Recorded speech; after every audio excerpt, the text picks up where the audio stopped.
Okay, guys, I'm going to use this tonight just because my throat is a little sore, and if I holler, I'm going to lose my voice. So I'm not trying to scare you guys with a loud microphone tonight. And I have my toy with me tonight too, yes. I will show you my new manhunt toy in a minute. No, it's a very noisy toy. Okay, so to get you guys started tonight, we're just going to meet in here briefly, and then we're going to figure out which of you guys want to play manhunt, which of you guys do not. But the rule is tonight with manhunt, anybody caught using their phones will automatically be removed from the game and will not be allowed to play. So the phones need to be off. There will be no lights allowed from that. We've had too many people getting into fights over people using flashlights. There'll be enough things, exit lights glowing. There's enough little lights in bathrooms and different things that the counselors are going to put on certain lights on each floor so that you won't run into walls. After that, you just need to have fun and not worry about it. When we play manhunt, I have something new. So that no matter where you are, you're going to hear my lovely voice calling you in. So when it's time for the team that's seeking to come in, you'll hear me say, "Seeking team, come in." When it is time for the people hiding to come in, you will hear this. When you hear that, that means those of you hiding need to come out and be ready to switch places with those people who are seeking. It'll make it easier for you guys to hear me and to see what's going on. So, this is my new fun toy. Alright, just to continue on what we've talked about the past couple of weeks, and this is just going to be a short lesson tonight, because I promised you guys a night of manhunt, and I want to make sure we have a good hour so every team gets some time to switch. We've talked in the past couple of weeks that we've been together about friendship, about labels, about making good choices. And tonight I'm going to say one thing to you, and that is think. I want you guys to stop and think. When you guys are doing things, if you stop and think and ask yourself these 5 questions. For the word think, T, is it true? H, is it helpful? I, is it inspiring? N, is it necessary? And K, is it kind? If you answer no to any of those 5 questions, you should not speak. You should stop yourself from saying or doing what you think you're going to do in that moment that could hurt somebody, label somebody, cause a friendship to break up, cause rumors to be spread, cause things that can happen that can tear your lives down. And it's really important that you do this. Remember how we talked about how the choices we make and the things we do can affect our lives even when you don't expect them to. There was a girl in Pennsylvania who was a full ride, this was just this past week, who had signed as a junior going into her senior year. She had signed with a major university to go play soccer for them. Decided to go out one night, have a little bit of fun with her friends. Now she didn't take the picture, her friends did. Her friends took the picture, posted her drinking, number 1, underage, which is illegal. Number 2, showing a side of her that the school really didn't like. 2 days later, she was unsigned. That's the reality of what you do when you put things out there when you don't think about what you're doing. If you're posting pictures of other people without their consent, starting January 2018, you will be tried as an adult. It's called tampering with somebody's identity, fraud, and it's called prison for 5 years. The government's getting really serious about this because people's lives are being ruined. You have to think. If nothing more as human beings, but even more as Christians, we have to stop and ask ourselves the questions. Is what I'm about to do going to help somebody's life? Is what I'm about to do necessary? Is it important? Is this really going to make a difference tomorrow morning when I get up and everybody sees this picture of this person acting like a fool? Is it really going to make the universe a better place? And the answer to that is no. Then why do it? Ask yourself, would you want somebody doing that to you?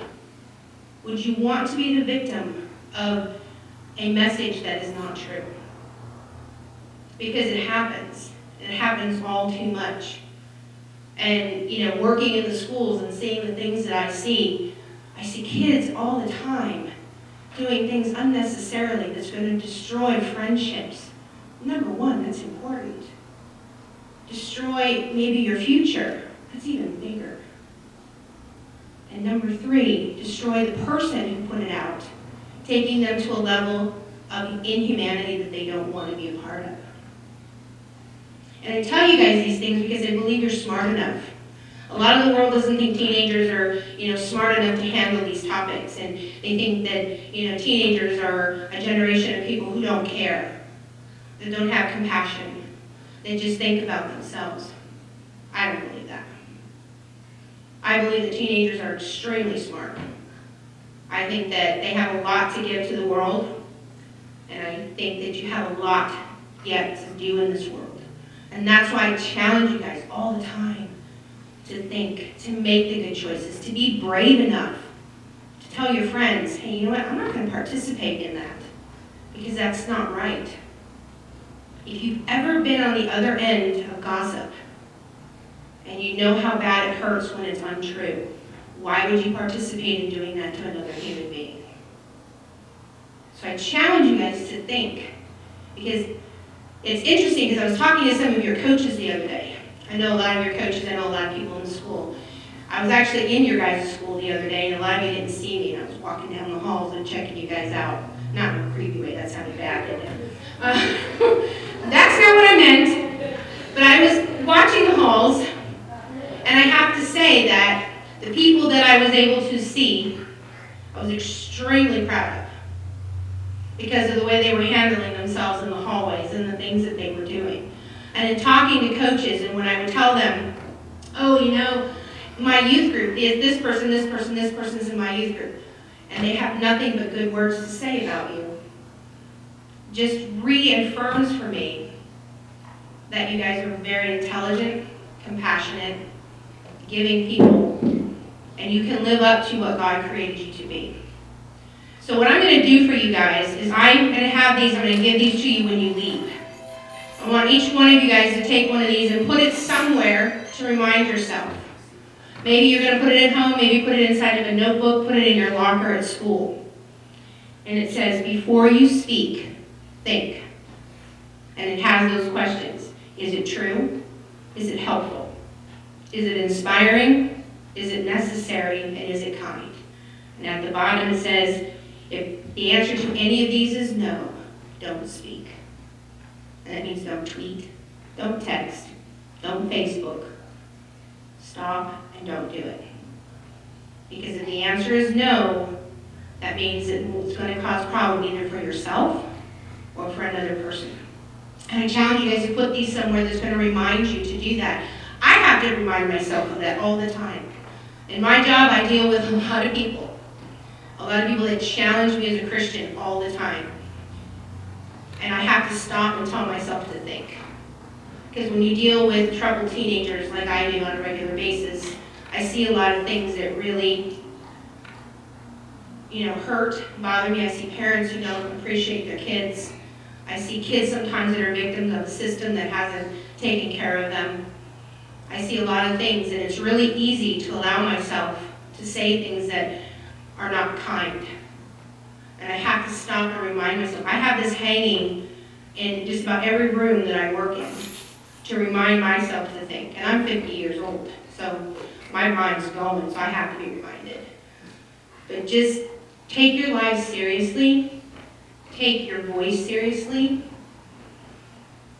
and make a difference. Because you can do it, and you can make a difference. Talking to the schools and looking at some of the things that the kids have done in your guys' school in the past few years. Just by one young man deciding that we needed to have workout equipment that was there for handicapped children, started the color run at your guys' school. in the last 4 years, they have raised enough money to not only put some machines into the gymnasiums, but to also add the equipment necessary to allow a handicapped person to enjoy those machines as well. One child, one kid in your school who brought that program, and it's going strong in May, and we will be putting together a team here from Holy Trinity again, so I'll be looking for people who want to participate. If you participate through Holy Trinity, you don't have to necessarily walk or run with us. It's just we register as a group, and we get a better price. Some of you guys may have to do it through your sports teams at your school. I know like some of the programs are doing it, and that's perfectly fine. But if you want to register part of the team, to get the team price and be a part of it, just let me know, and I'm going to get that registered in April. But that's one voice, one person brought that to your schools and changed how many lives? A lot, right?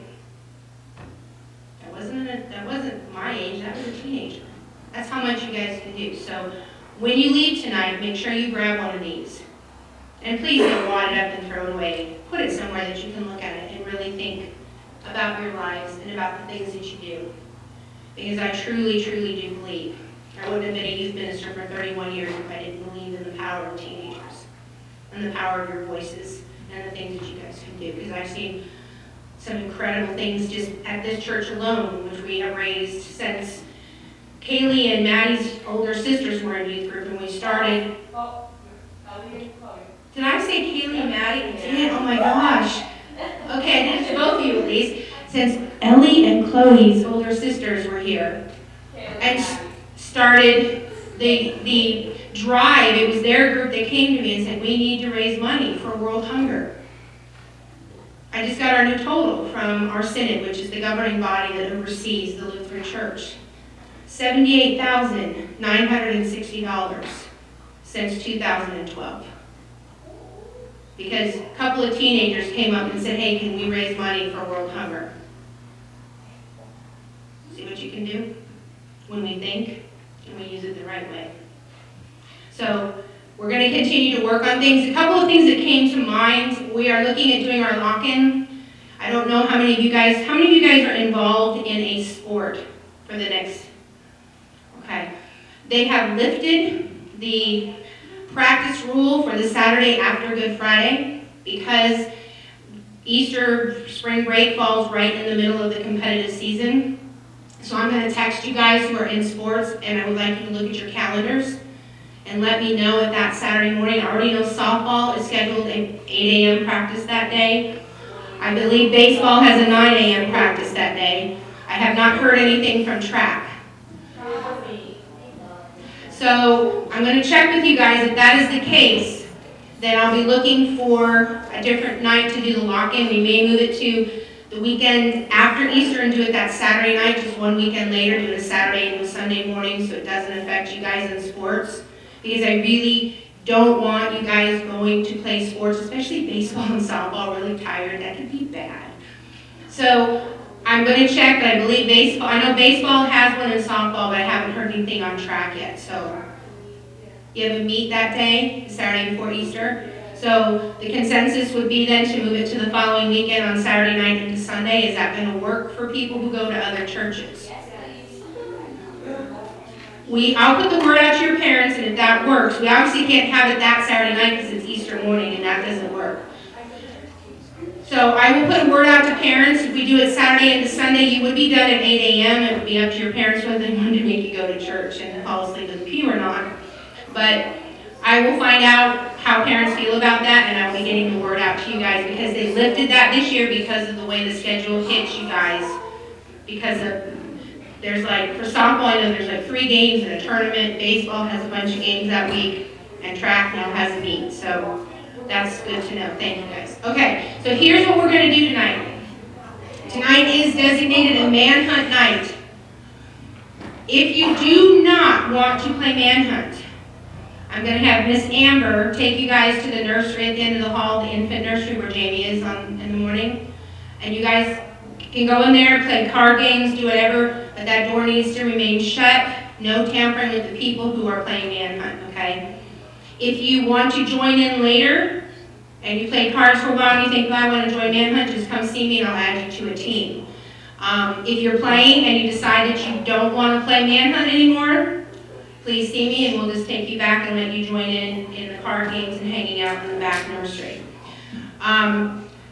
So I'm going to do that now. Those of you who do not want to play Manhunt, please stand up. Okay, Amber, here's some of your group. You want to take them downstairs to the nursery?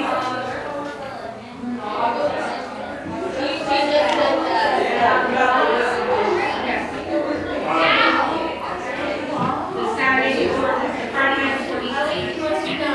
Softball has a game that they practice every day.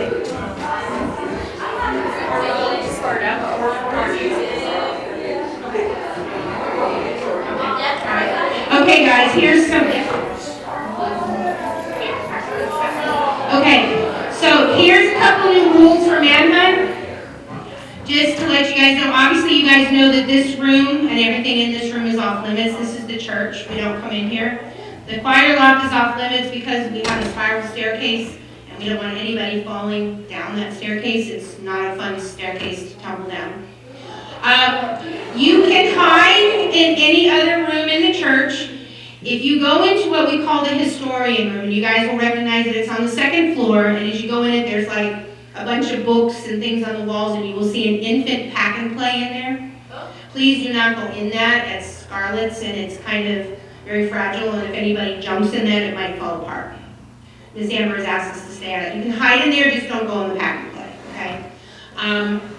I'm going to let you guys divide into your teams because those of you know certain things that they need to be even teams. So come up front here and get into your teams, guys.